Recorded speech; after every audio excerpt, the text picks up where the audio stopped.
pushing the door over on the other side because you knew you were going to be in there with a class. So long have you had them? I just picked them up this morning. I do them often. I socialize with kids. When you're done, You can turn that light on, Trace, right behind you. they go to open the doors. I didn't even see you. I'm like, who's there? Do I need my computer? Yeah. Okay. If you want to follow along. Okay, guys, welcome to the Dotloop training class. As you all know, Dotloop is a paperless transaction system that we use here in the Market Center for a few different reasons. We use it, first of all, so that we can track our compliance through our compliance department, so that they have access to our files, because if we had cabinets of all of our files here, I think we would be a little overrun. So the hundreds of listings we take every month and contracts, I don't think we can keep them here. So we keep everything in this electronic file cabinet, for lack of a better term. And there's a few different things you can do with it that I'm going to show you. You can keep anything you want in it.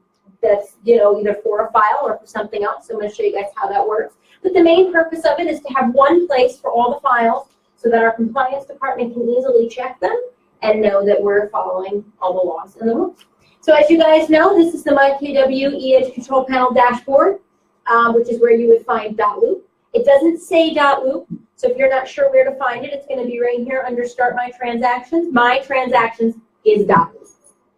It's powered by a company called Dotloop, but it's really called My Transactions. So if you click Start My Transactions, that's where you're going to be brought into Dotloop. And mine, I have 2 different Dotloop accounts, so mine logs in a little bit different, so, because it's annoying. And I've tried to ask them to fix this like 3-4 times, and they just won't fix it, so I just kind of have to skate around the issue. But yours will log in, and yours will be like mine is going to be in a second, red and black, which is the Keller Williams premium service. And what we mean by premium service is that you can create as many loops as you want with no limit. If your screen ever shows up where you log in and it's blue and white, that means something has just gone wrong somewhere, and Dotloop just, something got messed up. So you would have to call the help to get that, because it should always be black and red. That's our unlimited premium service, and that's where everything is nicely kept. So when you first log into Dotloop, the first thing I would suggest, if this is the very first time you're ever going into Dotloop, this is what it's going to look like. If you go right here to this view, I would suggest to switch it to list view. And the reason that I would suggest that is because now you're going to end up with a search box. If you keep it with the circles, you're not going to be able to search for any of your loops once you start to amass a number of loops. So I would always switch it to that and keep it like this. That way you're able to search when you start to get 10, 20, 30, 50, 100 loops. You're able to search for them. That's the first thing that I would do.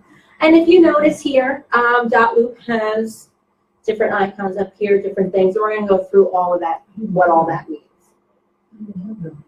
Well, are you? Well, I'm in Canada, they should go. So, because Jane, I only found with Jane, this is automatically logging in. I don't know. No, it's fine. I mean, I know why. Because you're not in Google Chrome. You're in Internet Explorer. oh, That's another thing to mention, is that any of the Keller Williams services, as well as most things in the world these days, don't really work with Internet Explorer. I would always use either Firefox, yeah. Google Chrome, or if you have obviously a Mac, Safari. Internet Explorer doesn't really get you very far anymore, or Edge, whatever it's called. Yeah. So the services aren't going to work right. So as Jen just noticed, she didn't even have this switch of view button, or any of these buttons for that matter, on Internet Explorer. She didn't even have them. So you're going to want to always be on Chrome or Firefox, or if you have a Mac, it'll work fine just there. So a loop is a file. So if you think of it that way, every time you have a transaction, every time you have a file, you're going to create a loop.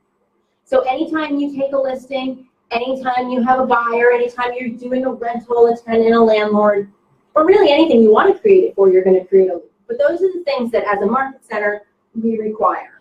So when you take a listing, within 48 hours of the listing being taken, we require you to have a loop for it with all your appropriately signed documents in it. Same thing when something goes under contract. Once something's fully executed contracts within 48 hours, we like to have a loop in here so that our compliance department can check it, and we know that everything is the right way that it's supposed to be. So in order to create a loop, you're simply going to just hit the button right here that says create a loop. And it's going to ask you to name your loop. Now, I would suggest if it's a listing, we prefer that you make it the street address. If you're putting in a buyer that hasn't purchased anything yet, obviously there is no street address to attach to the buyer. So you can call it the buyer's name. And I'm going to show you once we get in how to change the name of the loop once they purchase a property. But by the time it's at contract stage, it should always be named the property address, because we don't know the names of your clients. And if one of us has to go into your loop, the compliance department or myself or Alyssa, we don't know how to find it if it's not named the address. We don't know the client's names. So I would always suggest that you name it that. Diane. I'm sorry. No, ask questions, please, anytime. It's not a question. I just want to, if you guys could, like, for us, because, you know, I'm the compliance director in case you guys didn't know. If you can do the exact address that's on the MLS, whatever that is. I know sometimes up here you guys have just like county road or whatever. So whatever's on MLS, that address, because at least we can, you know, look at the MLS agreement and then look at the Dotloop. That's really helpful. Otherwise, we are searching. Now, another thing that we can do, Diane, if this is something that you want, is we can put the tag for we can put the MLS number in the tag. That would be I great. just kind of thought of that. Yeah, that's a good idea. I literally just thought of that. That's So a if great I'm going idea. to name the loop, let's say I'm going to name it 123 State Highway 211. Great. So now I have a blank open loop wanting me to give what I have to give. So now the first thing you're going to want to do is select the transaction type. You're going to want to designate what it is. What is it, a listing? Is it a purchase? Is it a lease? So for the sake of my demonstration, I'm going to say this is a listing for sale. And loop status, I'm going to say it's an active listing. And this is where I was talking about you can add a tag of the MLS number. Once you have an MLS number, that way it can help the compliance department find it just a little bit faster. If they know the MLS number, they can pull it that way. So when they search, it'll pull it up as the tag. The first thing that it really wants to know, it wants you to add your documents, and it wants you to decide where are your documents. You have a few options here. You can still, if you want to print them out and get them signed by hand, you still can do that, but then you're going to have to scan them into the system and upload them into Dotloop. The other option that you have here is that you can have them electronically completed and signed right through the system. So those are your two options. You can do it either way. You can, for any transaction, you can choose to do it either way. Like once you stick to one, you don't have to constantly do it that way. It's really just the preference of you and your client for that particular transaction. Some clients just aren't really into the electronic signatures. Some won't do it any other way. And some agents don't really do it one way or the other. So it's really just a preference. So no matter how you do it, there's a way to do it. So it just wants, the system wants to know, where are you going to add your documents from? So it's going to give you three options. Templates is where it becomes the interactive experience where you're pulling a live form down, you're filling it out right on the computer, and you're sending it out for electronic signatures. Nothing printed, nothing wasted, no pieces of paper. Everything is done electronically. Browsing is if you happen to have it already saved on your computer in a PDF form. You would simply, and I'm going to show you how to do that, but you would simply browse for it and bring it in. The other option is you can attach it directly from an email. So if you scan it to yourself, or if a client sends them to you signed and they're in your email, you can pull it directly out of the email. So I'm going to show you how all three of these steps work. The other thing that you can do here is you can name your folder. So if you click, actually over here on the three dots, and you go to rename, if you wanted this to be listing folder, you could name it listing folder. So for example, if you take the listing, you also bring in the buyer. You can have it all be in one loop, but in two separate folders. You can have the listing folder and the buyer folder. And in all honesty, the clearer and more concise these forms and these folders are, the easier it is for everybody that has to look at them and view them for compliance. So the cleaner you can make it, obviously the better. So if you want to name your folders, if you want to add a secondary folder, you can add a secondary folder and do the same thing. So if you know you're going to have a buyer, then you could also create a buyer folder and have your buyer folder and your listing folder all in one place.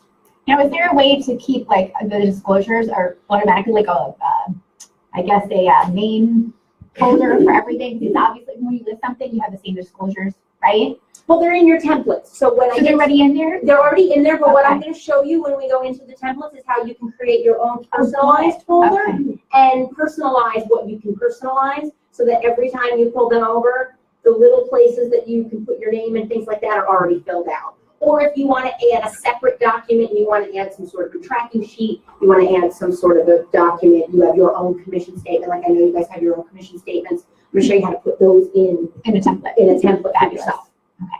So if I'm here in this folder and I want to add the document, I'm going to simply hit add a document and I'm going to decide how I want to add it. So let's just say, for example, I'm going to start here on the left and I'm going to add it from the templates. So I'm simply going to hit template. And again, this is when I want to do one of two things. I either want to fill the whole thing out electronically because, for me personally, I have bad handwriting. So I like to type everything. Or you're going to do electronic signatures. But you can also type the entire thing like a purchase offer or a listing agreement and then print it out from that point and still have them sign it by hand. So there's a lot of different options that you can do with Dotloop depending on your comfort level, your customer's comfort level, and just what everybody wants to accomplish. But you do have the option of completely typing the form and still having them hand sign it if that's what they want to do. So over here on the left, you're going to see a whole bunch of folders based on all different types of transactions, listings, buyers, commercial, rentals, all different ones. So for this, I'm going to, because I said this was a listing, I'm going to select listing documents, and each and every folder has a checklist. That's the first thing I want everybody to know. So if you don't know what's required in a folder, just revert to the checklist, take a look at it, and make sure that you're clear on what you need. So I'm going to check off documents that I need for a listing. You need the agency disclosure. You need the exclusive right to sell listing agreement. You need the lead paint if it was built before 1978, the property condition acknowledgement, and the lien disclosure. So these are the documents I'm going to pull over. And they're going to pull over and they're going to import in, as it says here, 6 of 6 imported into the loop blank. So all 6 of the forms here that I just did are blank, and you can tell when they're bolded black, that means you haven't opened them yet. So if you want to know which ones you've looked at and which ones you haven't, once they're bolded black, that means you haven't looked at them yet. So now would be your opportunity to go into each form and fill them out, if that's what if you're choosing to type them by hand.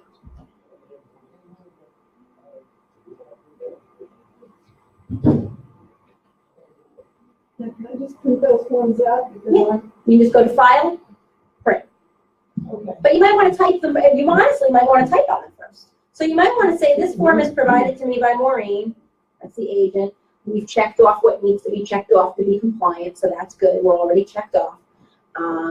We, Mr. and Mrs. Seller. And then here is where.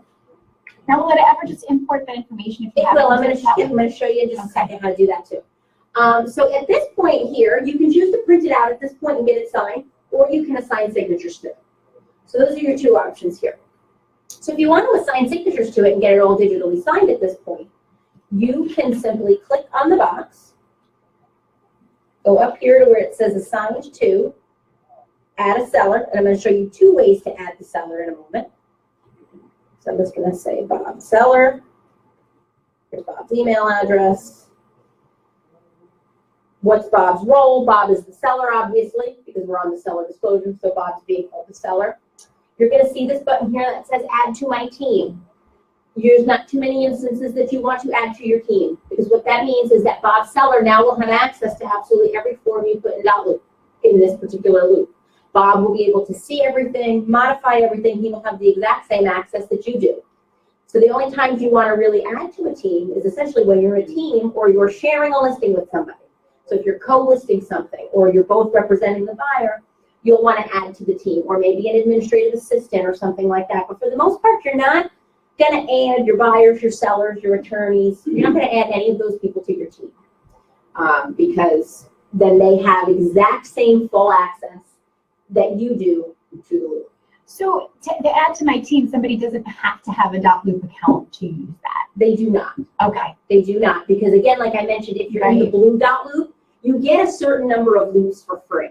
So essentially what's happening now is I'm essentially signing Bob Seller up for Dotloop. Right, that's For crazy. the free account, where he gets 10 loops for free. He can choose never to go in there again. He can choose to use his 10 loops. He can choose to sign up for his own paid account if he wants to. So essentially, I am signing him up for Dotloop. But again, it's free for them just to sign documents, view documents, and that sort of thing, unless they go above, I think it's 10 free loops. Interesting. So now even an admin, does an admin have a premium account here? If you're in our system, then you do, yes. Okay. Yep, if you're So in that would make sense for like a team. Well, now Dotloop there is a totally I separate know. Dotloop for teams that is a completely separate price Call point at a them. different cost. I know. Where you can, as the admin of a team, have access to all of your people. Yeah, they're on a team's loops. dashboard, the But whole it's nine. not really that cheap, It's and not. I don't know that it's worth it. Yeah. But it is an option that's out there if you have a large team. So if you were to log in, toggle up to the top, you could see all the people in your team and just click, click, click through their loops, as opposed to logging out of one, logging into another. Now, if they were to add you to their team, Right. That's then how they I'm would get have around. access to, you would have access to their loops. Yeah, I think that's a good, So they would need to add you to the team for each and every loop. that they're right. putting together. But that's a cool thing. But there is Dotloop for teams, which, I mean, I don't remember what the price was. It's like it was- $150. Yeah. I just talked to them. And now if you're a team of a large team, Right. where you're I the think it would make transaction sense. coordinator for 6, 7 people, it might make sense and make your life a lot easier. Right. So it is something to consider. But for the one single agent, you're not going to do add to team too often. It's not going to be something that you do much. And you don't have to add the staff to the team or the compliance department. We're already in there. Then you notice here when you go to add a person and asks you for street name, city address, you can fill in as much as you want, because this will also, they'll end up in your contact database in eEdge. So if you put them in here, they'll end up in your eEdge contact database. So you have the option of putting as much as you want. You do need first name, last name, email address. So you would add the person. Now Bob is ready to sign. If Bob is the only seller, then I would take that box out, because what's going to happen, as you notice, is Bob's going to be prompted to sign everywhere. So if you only have one seller, and you should always check your tax record to see who owns the house. I know that sounds silly, but you should always make sure that the person that is coming to you to sell the house is the person that has the authority to sell the house. Whether it's a trust, whether it's a whatever it is, but if it's a husband and a wife, if it's 2 people in any capacity, 3 people, everybody on the deed needs to sign every single document. So that's just something to keep in mind. If it's a husband and a wife and only the husband signs it, nothing's legal. It can't be listed in MLS at that point. It's not legally agreed upon to be listed. So that's just something, I'm just, if I'm wrong in any capacity, interject here. But, Correct. so it doesn't matter what it is. And also, if one of the partners is deceased, there are additional documents that you also need, and they're still on the deed. There is a document that you do need to provide that shows that they're deceased as well. So come to us if you have any questions about that. But just in general, if you notice that Bob and Susie are the ones that own it, both Bob and Susie have to sign it regardless of their situation. Doesn't matter if they're not speaking to each other. It doesn't matter if they live in different states. Both people that own the house have to sign I have a the house. question. Suppose it's in a living trust. Does the executive have to sign it too? I'm going to revert that to our attorney. Yeah, Yeah. whoever is the, whether it's a trustee or, it really would be a trustee for a living trust, and they would have to sign it. And what you want to have on there, and you can actually add them like that. You can have like Bob so-and-so, Bob Smith, comma, trustee of living trust, and you can add that. You actually, when you put his name in, you could have put his name in as that capacity. Exactly. Or you can always go to add text, Oh, yeah, you can do that too. and you Put can it add a around text underneath. box. And try to add a text box. It's probably up here somewhere. It's somewhere. Probably like way up on the top somewhere. But you can add a text box and then put down here as trustee of and make. So as you notice, Bob's going to sign here. It's going to automatically date Bob's signature, so you don't have to worry about the date field because it's going to verify and date it. But you noticed I took the other box out. Well, let's say I did that by accident. I didn't need to take that other box out. There really is a Susie Seller, and we really do need to put her in. All you simply have to do is go to Add Signature. I hope it works. It's the left side of this. I have to get a mouse. But even mine, I just got a mouse. It's the left side of this. So you re-add the signature, Okay. assign the field, and add your next person. So if you took it out by accident, or if there's a third seller and you need to add a third box, you would simply just do the same thing. Susie Seller. I use all my personal email addresses. I have so many of them. You always have to assign a role to your client. Again, it's going to ask if you want to add all this information, which I don't. I don't care. And you can. I'm sorry. With the emails, you always have to have 2 separate Yes. emails. If there's 2 separate people, they need to each have their own email address. You cannot, because it doesn't know that it's not being fraudulent. The system doesn't know that if you send both signatures to Bob's email, that Bob's not signing on behalf of both of them. So while, so each person has to have their own. Gmail is free. So if people don't have, just tell them to set up a Gmail. The other thing with this system is sometimes AOL does not work. Sometimes we've noticed that AOL email addresses just don't work. Is that Yahoo? That's Yahoo. Yeah, no, anything else I haven't had any problems with. It's only been AOL that I've noticed over the years that sometimes, I don't know if they go into spam, I don't know if they just get lost somewhere along the way. Right. But people with AOL have expressed over the years difficulties in doing what they're doing. So now everybody's ready to sign. Okay, that's what I wanted to see. How they get that. I'm gonna show you. So now, Bob is assigned, Susie's assigned. You're gonna wanna save it. And we're gonna go back. And now you would do the same thing essentially with all of your forms, because you're not going to want to send them individually. So you're going to want to go into each one, fill them out, sign the signatures, and save them. Just like you just did with the agency disclosure, you're going to do the same thing with all the forms that they need to sign. And when you're ready, you'll check off what needs to be done, and you're simply going to hit share. And it's going to assume that you want to share them with the people you added. It's just going to assume that. So it's going to give you a couple of options as to what they can do. You want them to be able to sign it. If you want them to make any changes to it, for example, the lien disclosure, if they need to type on it, or any other form that they may need to make some change to, you're going to want to say fill and sign. But in this instance, I'm just going to say can sign. You can add a message if you want to just say hello, see disclosures, and you're going to share. And now both of those people are going to get emails saying that they need signed documents. And it's going to tell you right here the status that it's waiting on the other people to complete the task that you asked them to complete. It's going to tell them that. It tells you these other ones weren't shared because I didn't do them yet. It's going to tell you that that one is waiting. Does it tell you if they open it? It will. It's going to tell you what they've done. So now if I'm going to go into my email,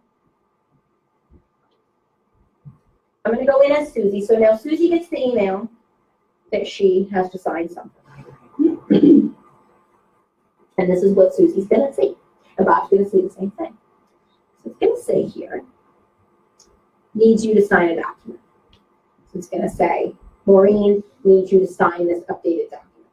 And this is what's going to happen when she opens her email. She's simply going to hit view, and it's going to bring her exactly to where she needs to sign. She has the option, of course, to read them. You know, it's going to let her read the documents. And if there's more than one, do they all populate? In the They're same going to screen? come in like a list. Oh, okay. So you would get to the end of this one, and the next one would be the next one. Okay. So they don't actually have to sign in order to No. read these. It just brings them right to the page. Now, is it encrypted? You know, so there's well, there's no personal aside from their names. There's no social security numbers, nothing like that. Never mind. Plus, I mean, on some documents there are, if they're rentals, tenant applications, Oh, okay. things like that. As far as I know, the safety features on Dotloop are Okay. where they need to be. So really, all she has to do is just click here that she has to sign this. And it's going to generate a signature for that person. They can change it. So if we needed to add here, so if she needed to say trustee, she can even add that right there. Nice. It's going to generate initials for her. If she needs to have her middle initial, because that's, and I forgot it, she can add it. She can add it to her initials if she wants. Or if they have a stylus and they want to draw the signature, they can just hit draw the signature. And if they have a method of doing that on a tablet or something like that, they can draw it. Or just type it in, and when they're done, adopt and sign. So now she's signed it. I don't know where that came from. It might have been the text box. Yeah. Oh, yeah, yeah. there's my text box. There's my text box. So we're just gonna have to sign Oh, it, that's so I can get rid of it. I don't know. So now she's done. And then he's gonna get the same email that says the same thing. Now Dotloop, because I just did this all on one thing, is gonna log me out. Yes, Lori? How do you verify it's the real person signing? They all look alike to me. Yeah. Well, One of those. there's really, I don't know that there's a way. I mean, I think what the verification is their email, like, Yeah. because Yeah. it's going directly to it's their going email. directly to their And it's email. supposed that, you know, they have access Because not for only to their nothing, email, how do they you- give you that email. If I'm signing in person and you don't check my identification, You don't it's see kind of the me. same thing. I Yeah. could go in saying I'm Jennifer and sign Jennifer's name and nobody would ever know the difference. Right. So it's kind of the same thing. It's almost like a good faith of Right. acknowledging that you are who you are. But then So at now- least you have an email attached to a signature, and if there was a question, Right. you know, Dotloop verified, you know, it went to that, and that's the only person who could have signed, so. So now I'm just going to go in really quickly as Bob, and I'm going to do the same exact thing that I just did as Bob. And I'm going to have Bob sign so that you can see what it says when it's signed.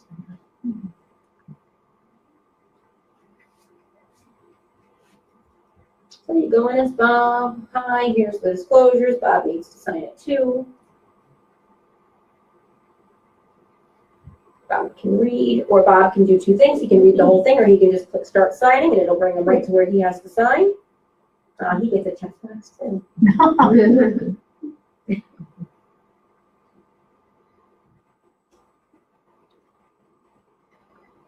I just deleted him by accident, but you get the gist. So everybody signed the document, and again, when I do this, it's going to log out of my Dotloop because I did it all on one computer, and it's not assuming that you're doing it all on one computer. It locked me out. But when I go back in now, it's going to say that my documents were signed.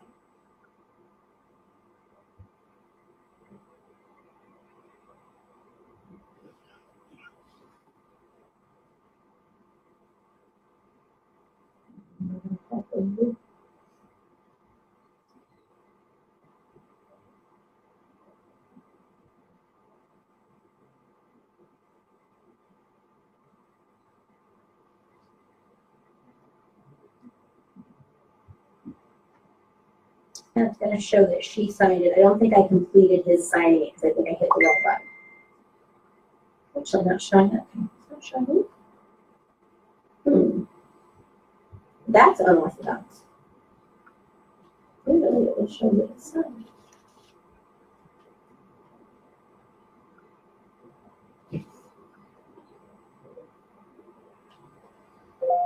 Because I'm still up in the minutes for a minute.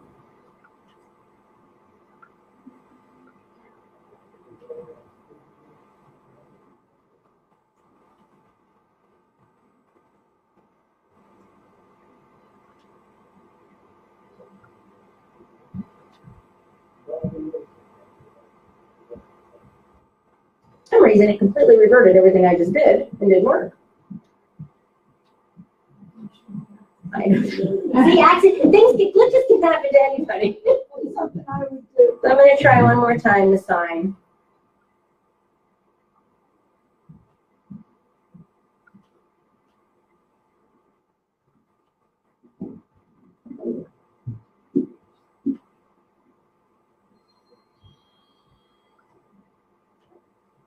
Now when I go back, they should be signed.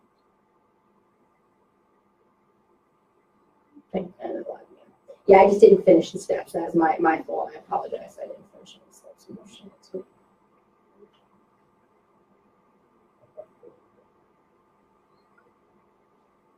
I would drive into the house, say, sign here.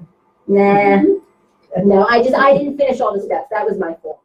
That was completely my fault.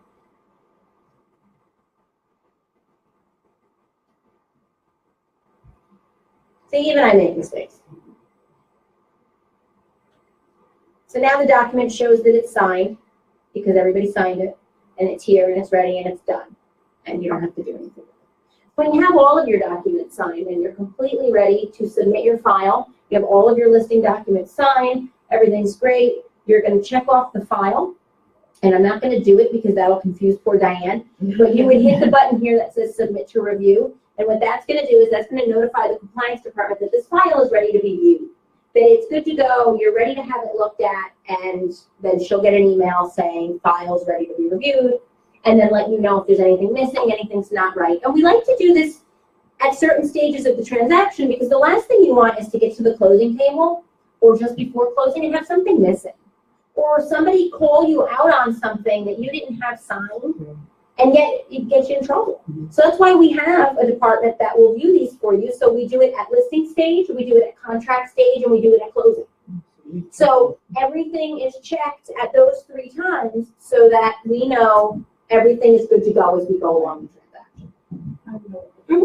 As far as all those documents go, once they're all in Dotloop, I still have to have the paper.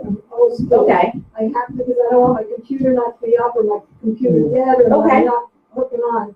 Can you make copies of all those documents to put in your folder? What do you mean? You can print them out? Yeah. Yeah. You literally can check off the folder just like I just did and hit print. Oh, okay, great. You can either print them or you can download them to your computer and save them separately. Oh, I need So, Maureen needs paper. So this is what will happen, all the documents will open and you can print them out just like that. Maureen, I was on this call and like assistant call, and she agrees. She says, plant a tree, kill a tree, plant a tree. You need paper. There you go. I know. So there, I know. Listen, we can try all as much as we want to save trees and never print anything out, but it's just not possible. No. As much as I try, I still can't. I just can't. Because I can't find what I want all the time. Right. My folder, no, it's Yes. The other thing that you, so this is how you would bring things over, import them, type on them, electronic signatures. Make sense? It'll make more sense if you're not trying to do it all on one computer. That's where I get glitched up, is because I'm trying to be 3 people on one computer. Oh, okay. So the next thing that you can do, though, is if you have the documents in any other form. So if you had them signed, and you still have to get them in Dotloop, even if you had them signed by paper. We still require that they go in Dotloop. But there's a way you can do that. You can email it to yourself, or you can email it directly to Dotloop. I'm going to show you both. If you email it to your own email, you can either download it and save it to your desktop, or if you have a scanner at home that scans directly to your desktop or directly to a documents folder, you would simply just hit browse and find it. Let's just say this is it. So, And that could be any file that you want, any document that you wanted. Doesn't matter. if you have a file and you want to add tax returns from your client, you want to add an inspection report, an appraisal, as long as it's a PDF, you can add anything you want. So if I had it saved on my computer, that's how I would do it. I would simply just browse for it like all other applications that you're used to and pull it over. However, the system kind of does something I think that's pretty neat, is you can forward it directly out of your email. So if somebody were to email say somebody emailed you a credit report, they emailed you an inspection report, you emailed yourself the documents. You can pull them directly out of your email without downloading them onto your computer. So I'm going to hit email, and see this big, huge, long email address that you don't have to know? You're going to just hit copy to clipboard. It's going to copy that into space. You're going to go to the document. I have to find the right email address that I sent it to. Hang on, I have so many. Bear with me 1 second. So I'm going to go into my email. I'm going to go to the document that I want to forward essentially into my document.